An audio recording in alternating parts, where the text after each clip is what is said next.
twongeye turatomboye bana b'Imana kuba tugiye guhura na Nyagasani ngaha kuri buri munsi kugira ngo tuganire nawe ku izina ry'Imana Data na Mwana na Roho Mutagatifu, amen. Bana b'Imana nimuhumure, ahantu tugeze nimuze dukuremo inkweto kuko ari ahantu hatagatifu. Navugaga kwicisha bugufi, bityo tukareka ibyaha byacu byose, tukareka kuryarya Imana maze tukayisenga by'ukuri. Kuri wa gatandatu w'icyumweru cya gatatu cy'igisibo, tariki 26 Werurwe 2022, isomo ryamenye mu gitabo cy'umuhanuzi Hozeya, umutwe wa 6 umurongo wa 1 kugeza ku wa 6. Abayisiraheli barabwirana bati, nimuze tugarukire Uhoraho, niwe wadukomerekeje kandi niwe uzatuvura, niwe wadukubise azomora ibikomere byacu. Nyuma y'iminsi 2 azaba yaduhembuye, ku munsi wa 3 aduhagurutse maze twibanire. Nidushishikarire kumenya Uhoraho, nta shiti azatunguka nk'umuseke ukebye, azatugeraho ameze nk'imvura yuhira imyaka, mbese nk'uko imvura y'umuhindo isomye ubutaka. Imana irasubiza iti, yewe Efurayimu nkugenze nte koko? Nawe Yuda rwose nkugire nte? Urukundo rwanyu ni nk'igihu cya mu gitondo cyangwa ikime cyumuka ako kanya. Nicyo gitumye rero mbahanisha abahanuzi, nkabicisha amagambo avuye mu kanwa kanjye, kandi urubanza rwanjye rukazabagwa gitumo nk'urumuri. Kuko shimishwa n'urukundo kuruta ibitambo, no kumenya Imana bikandutira ibitambo bitwikwa. Iryo ni ijambo ry'Imana. Zaburi ya 51. Icyo Imana ishaka ni urukundo, si ibitambo. Mana yanjye ngirira imbabazi ukurikije ineza yawe, kubera impuhwe zawe nyinshi umpanagureho ibyaha byanjye. Nyuhageraho wese ibicumuro byanjye, maze unkize icyaha nakoze. Igitambo cyanjye si cyo ushaka, naho nagutura igitwikwa nticyakunezeza. Ahubwo igitambo Imana ishima ni umutima washengutse. Mana yanjye ntuzirengagize umutima washegeshwe kandi wihana. Ku mpuhwe zawe gira neza Siyoni, maze wubake bundi bushya inkike za Yeruzalemu. Ni wowe rero uzashima ibitambo byategetswe, ibitwikwa hamwe n'ibiturwa burundu, maze bazatura ibimasa ku rutambiro rwawe. Icyo Imana ishima ni urukundo, si ibitambo. Nyagasani Yesu nabane namwe. Amagambo mu Ivanjili ntagatifu uko yanditswe na Luka, umutwe wa 18 umurongo wa 1 kugeza ku wa 14. Muri icyo gihe Yesu yongera guca uyu mugani, awucira bamwe bibwiraga ko ari intungane, bagasuzugura abandi bose. Nuko aravuga ati, abantu babiri bahuriye mu ngoro baje gusenga. Umwe yari umufarizayi, undi ari umusoresha. Umufarizayi aremerara asengera mu mutima we avuga ati, Mana, ndagushimira ko ntameze nk'abandi bantu b'ibisambo, b'abahemu, b'abasambanyi, mbese nk'uriya musoresha. Nziba kurya 2 mu cyumweru, ngatanga 1/10 cy'urwunguko rwanjye rwose. Umusoresha we yihagararira kure, atinya no kubura amaso ngo ayerekeze hejuru, maze yikomanga ku gituza avuga ati, Mana yanjye mbabarira, njyewe w'umunyabyaha. Ndabibabwiye, uwo musoresha yasubiye iwe ari intungane, naho ureka undi. Kuko uwikuza wese azacishwa bugufi, naho uwicisha bugufi akazakuzwa. Iyo ni Ivanjili ntagatifu. Bakristo bavandimwe, Kristo nakuzwe iwacu buri munsi. Bana b'Imana, aya masomo aradufasha kuzirikana ku ngingo igira iti, nidusenge neza ubutarambirwa nta buryarya, prier sans hypocrisie. Akenshi ari ubwo tujyana na bagenzi bacu mu kiliziya, mu rusengero, tukajya mu matsinda yo gusenga sinakubwira, tukayishimira, tukabanira bagenzi bacu neza, twese turi n'abakristo yewe. Ariko ntukibaza nti, imbere se nta bufarizayi we bwihishayo? Navugaga uburyarya. Akaba umusore n'umukobwa bashyingiwe, ngo noneho mu gihe bari guhoberana, baraseka by'agatangaza, igitwenge baragikubita aho ngaho, bahana bombi ibiganza by'iburyo, ariko buri wese inyuma apfumbatiye kabutini mu kindi kiganza cy'ibumoso, inkota mu kaboko cy'ibumoso. Ubwo se ko bari guseka bombi, bari mu birori byakomeye, nibagera ku buriri barakomeza baseke? Navugaga nibatangira kubana, hanyuma se utwo dukoresho turi inyuma mu biganza byabo by'ibumoso ni umutako w'urugo rwabo nk'urugo rushya? Ibaze nanjye nibaze. Bakristo bavandimwe, ni ukwitonda, kwishimira umuvandimwe by'inyuma, ariko imbere uri kumuhekenyera amenyo, ubwo ni ubufarizayi. Bene iryo sengesho ntiryashyika ku Mana. Mu isomo rya mbere umuhanuzi Hozeya arakoresha inshinge ebyiri zidufasha kwegera Imana. Izo nshinge ebyiri ni izi: kumenya no gukunda. ubwo yagize ati nimushishikariye kumenya Imana nta shiti kandi ishimishwa n'urukundo kuruta ibitambo no kumenya Imana bikandutura ibitambo bitwikwa. Amen, amen.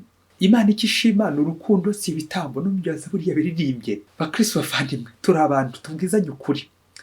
Hari ubwo twibanda ku bikorwa by'inyuma yewe ndetse by'urukundo byagiye bitambuka, tukagaragariza Imana ndetse n'abantu ko turi abayoboke beza, ko turi abakristo b'indani, ko ari twe tuzi gusenga. Ibyo byose bikaza gutugusha mu mutego wo gutangira gucira abandi imanza ngo nibo banyabyaha, ngo twe turi intungane. Akamu philosophe ate umuhakanyi muri ya nyandiko ye ati l'enfer c'est les autres, ngo abandi nibo kibazo, abandi nibo shitani, abandi nibo rimbi, ngo naho njyewe ndi umwere, ndi umuntu w'indacumura, ndi umuntu w'intungane, nkora neza umunota ku wundi. Aha, iyo natangiye kugera ahangaha mba nageze kwa seke bikaba kabaye, nitwaje kabutini mu kuboko kw'ibumoso naho kw'iburyo kugatera ibisingizo, ngahanika ibisingizo, nkaririmba, ngahogomba mu ikoraniro rigari, ikoraniro rigatigita, ngo mbega umuntu uzi kuririmba we, mbega umuntu uzi gusenga we. Kandi nambariye ku biheko, nambariye ku mpigi, navuga nka kabutindi ziba ziri nko muri sakame mu mufuka, za zindi tuza gukoresha nyuma ya misa, nyuma y'amasengesho.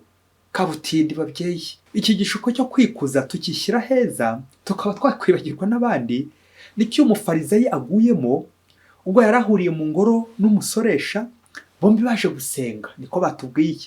Uyu mufarizayi birashoboka ko yivugagaho abyubahiriza pe, kandi pe ubirebye byose cyangwa ubyumvise ni byiza pe, ariko ikigaragara yihaye ijambo, ntiyifuza ko hari n'icyo Imana yamubwira.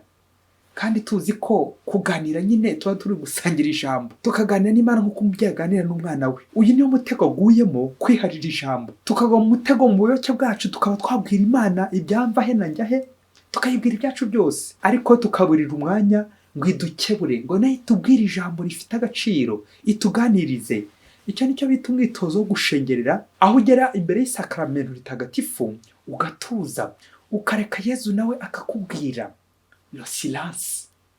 Iyo ni oraison du verbe orare, prier, gusenga bucece. Erega bakristo bavandimwe, hari ubwo tuvuga amasengesho tukagira ngo twasenze, bamwe tukavuza induru, ibitaramo byashyushye mu nsengero, ibisirimba sinakubwira, tukabyina ibyo yabikaza, nyamara muri uko kubyina ndi gukandagira mugenzi wanjye na rwa rukweto rwiza nazanye ruremereye, cyangwa abanahamagara Imana nk'aho uri kuri kilometero.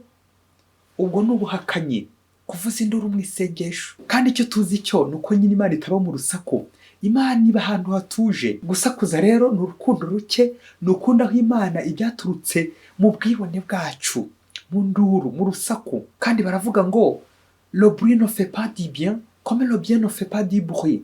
Ikiza ntikivuza induru, ngataka nkitakuma kandi abandi kubatsigingiza. Ariko ubundi nagende ko Imana akaba ari imvuga, akaba ari imbona. Niba Imana induzi birampagije, ariko niba niruzi, niba nibona, kabaye ngeze kure, kuko Imana niyo induzi, niyo inzi kurusha uko niyizi. Uyu mufarizayi ikigaragara arapfukirana Imana, ari kwivugisha, ari kwitaka, ari kwitakuma, agatangira agasebya mugenzi we. Nguko bamwe tujya ibwami twagerayo, aho kugira ngo tuvuge ibitujyanye, ugasanga ntwaye mugenzi wanjye, nshyiriye umwami akabindi k'ubuki, ariko ntwaye na mugenzi wanjye, ngiye kumurega, ngiye kumunyonga, ngiye kumugirira nabi. Nyawe, uku ni ukwirata, uku ni ukwishyira heza. Mbese uyu mufarizayi ni nk'aho adakeneye Imana, ariko umva yihagije, ntacyo gikeneye ku Mana. Ni nayo mpamvu azatahiraho naho ureka undi. Burya icyaha gikomeye bavandimwe ni ukumva ko uri intungane, ko nta wundi ugikeneye, ko nta Mana ugikeneye, ko nta cyaha ugira, ko udakeneye Imana. Naho umusoresha nk'uko twabyumvise aremera icyaha akanasaba imbabazi. Ni koko uwemera icyaha agasaba imbabazi agabanyirizwa ibihano, nibwo azataha yakijijwe. Naho ureka undi, ako kajambo naho ureka undi, ngo kwereka Imana uko ndi kose, ngayereka umutima wanjye wose ntaho nyikinga, ngayereka intege nke zanjye, ibyaha byanjye aho njya nyicumuraho. Ngira irya sengesho nyine ry'umuntu werekana uko ari imbere y'Imana. Erega amasengesho ntabwo ari ukubwira Imana ubutwari dufite, ahubwo no kumubwira bwa bugwari aho nagize intege nkeya. Ibyo rero kureka Imana akaba ariyo ikubona, ibyo nibyo bikugira umwere, nibyo bigutunganya nawe ureka undi. Mutagatifu Yohani Pawulo wa kabiri niyo yigeze avuga ati la théologie se fait à genoux, umuntu yiga Imana apfukamye. Gusenga ni ugupfukama, ni uguca bugufi, tukarangamira ubuhangange bw'Imana, ni ugukuramo inkweto gusenga, guca bugufi. Inkweto ntabwo ari iz'amaguru ushobora gukandagiza mugenzi wanjye, ahubwo inkweto zishushanya bya byaha bituremerera bigatuma dukandagira abandi, tukabaryamira, tukabatsikamira. Rero gukuramo inkweto ni ukwiyoroshya, tukegera ubuhangange bw'Imana, tukareba uruhanga rw'Imana rubengerana, bityo Imana ikankiza. Naho igihe cyose ndi kwiremereza nkagenda ndega gatuza nk'umufarisayo nyine, wawundi utanikomanga ku gatuza, ibyo nibyo bitanga kwikindikiza ibyaha. Ntacyo nahana pe, mbaho nabi ngataha nabi, ngatahira umushiha ndetse n'umunabi, ngataha mfite umutima mubi. Ese ngewe nakwibaza nti ni kangahe nkora isengesho ryo gucungacunga abandi nk'umufarisayi, aho gupfukama yigorona n'Imana, yikomanga ku gituza k'uyu musoresha, bityo ngasaba Imana imbabazi. Erega umutagatifu ntabwo ari umuntu wakoze neza gusa ibikorwa by'indashyikirwa, witakuma utaracumuye, ahubwo umutagatifu ni umunyabyaha wicujije agahinduka, akarangamira Imana, akabona Imana aho kwibona. Ngo w'umusoresha utashye yakijijwe nawe ureka undi, so justifié vraiment. Ngo umunsi umwe hirya kure cyane muri Afurika, umugabo n'umugore bakundanaga cyane by'agatangaza, ntibasiganwe yewe bagiye gusenga, ndetse n'andi matsinda menshi babaga barimo yo gusenga bakaba bajyana n'umugabo. Ndetse umugabo we by'akarusho hari imirimo ya gitumwa yarashinzwe aho nyine mu itorero, kuko nyine babonaga ari inyangamugayo, ari ntangarugero muri quartier ndetse no mu itorero. Ariko umugabo akagira ingeso yo guhora akeka umugore we ko umugore yaba amuca inyuma, bityo ntasinzire, ntagoheke, ubwo ntamwizere nyine birumvikana, nubwo atabimweruriraga bwose. Ariko umugore we ntiyigera arabuka ko umugabo agenda amucungacunga, amucungisha ijisho, amuhozaho ingenza kandi, kuko yabonaga babanye neza, basangira, bakajya no gusenga, bakajyana. Nuko umugabo ariko ntiyashyirwa, akajya ashakisha uburyo bwose yazafatira umugore mu cyuho, akamufatana igihanga, ubundi akamushyira ku karubanda, cyangwa akaba yanamwirukana. Ubwo yaba yatashye akirukira muri telefone y'umugore ngo arebe abibe baganira, bandikirana utumesaje abo bavuganye. Yagira ibyago agasanga ari nk'abagabo bavuganye, we akaba yabika iyo nimero kugira ngo asigare ayicungisha arebe muvoma zayo. Nuko igihe umugabo adahari agafata amaneko mu baturanyi, bityo ngo uwo maneko nyine akomeza arebera umugabo, akomeza acunge urwo rugo kugeza igihe umugabo azazira. Nuko ngo umunsi umwe umugabo ajya gukora kure, nuko agiye kumva yumva ya maneko iramuhamagaye iti kabaye, noneho ihute, hari umugabo winjiye iwawe ari kumwe n'umugore wawe. Wa mugabo n'igitaraganya atakazi aho ngaho arihuta bikomeye. Ageze mu rugo koko asanga uko babimubwiye ariko bimeze bite rero? Nuko arafungura buhoro buhoro urugi, ubwo umugore n'uwo mugabo bari muri saro hakinze. Wa mugabo koko yumvise ko bari kumwe, nuko abangura inkota ityaye yari yaraguze, ayibikiye icyo, agenda yivugisha nako abasanga ko agiye kubahuranya nyine icyo cyuma bombi, ahasigaye nawe yiyahure n'ibimenyekana. Nuko afungura buhoro buhoro urugi aho bari ngaho nawe afura nyine ukuntu agiye kubafata, abafatire mu cyuho. Nuko abafashe agiye kubangura cya cyuma ngo abakibatere, ubwo cyari kiri mu kaboko cy'indyo, ahita muri ako kanya aratungurwa, ahita yitanguranwa ati salama bofre, sinaguherukaga, wavuye mu mahanga ryari? Uwo nyine wari uri kumwe n'umugore we akaba ari muramu we, bakaba barareshyaga bombi bafite igihagararo kijya kumera kimwe. Muraza kumva impamvu. Uwo muramu we rero akaba amaze iminsi mu mahanga, mushiki we yari yaramutumye ikoti rya costume ngo azakorera surprise umugabo we ku munsi wabo wa anniversaire ya mariage. Ubwo kuko nyine uwo munsi yari itariki yabo, nuko umugore na muramu we bahita koko bamutungura ako kanya batazi ruhe na ruhe, umva koko barasubijwe bihuriranye neza. Nuko bahita bamuririmbira joyeux anniversaire. Uko umugore yakomezaga kumwibutsa ko umunsi wabo ari itariki y'uwo munsi nyine, ko ari wo mwaka nyine bashyingiwemo kuri iyo tariki, imyaka 15 bamaze bashyingiwe, n'ibyishimo byinshi uwo mugore ndetse na musaza we bafite. Wa mugabo we ikiniga cyamwishe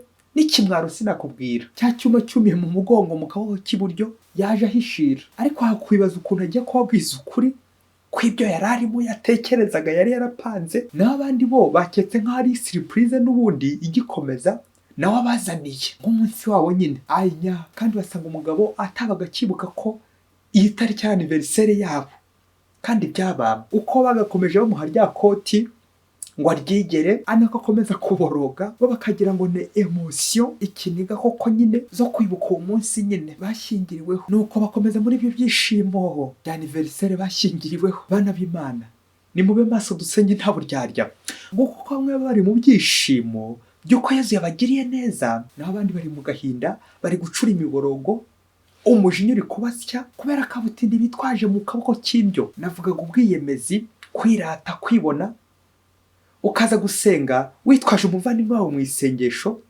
atari ukumuheka nk'umuntu ugiye gusabira, ahubwo nk'umuntu ugiye kwivuna. Ukaza gusenga witwaje icyuma, kandi byababa nivugiraga imigambi mibisha, kuko nayo nyine irica. Ukaza gusenga witwaje uburozi, navugaga nyine iyo migambi mibi ushobora kwitwaza nyine nk'umuntu w'Imana, mugasangira na mugenzi wa kabisi n'agahiye, ariko hari kabutinda umubiki inyuma nguko kugambana. Ese mugabo wo kuri umukristo wasanga hari icyuma nawe wabitse mu rugo iwawe, warakibikiye icyo. Navugaga niba utajya ucungacunga uwo mwashakanye, umugore wawe, ukamara igihe kirekire ari we uri gucungacunga aho gukora akazi, buri munsi ukaba uri guhigahiga uwo mwashakanye umucungacunga, uwo mubana.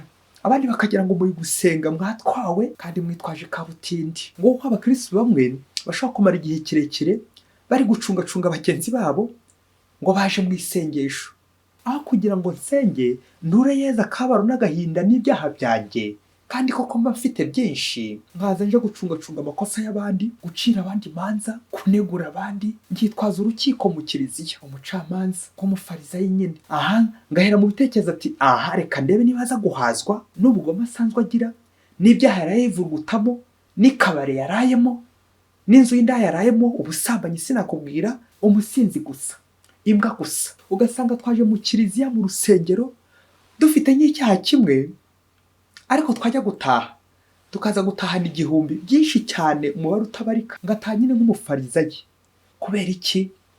Kureba kuri mugenzi wanjye. Mbega ingo ziraha ababyeyi, gucungacunga uwo mwashakanye, yavugana n'undi ati aramuntwaye we, nguko gufuha. Ese mugore uracyakorera umugabo wawe surprise, kabone nubwo yabaho ajya gukeka gucungacunga, akagukeka ashaka kuzagukeka. Ese mugabo, urugo rwawe ruri mu Mana cyangwa rugabiye ba maneko ngo bajye bakurindira?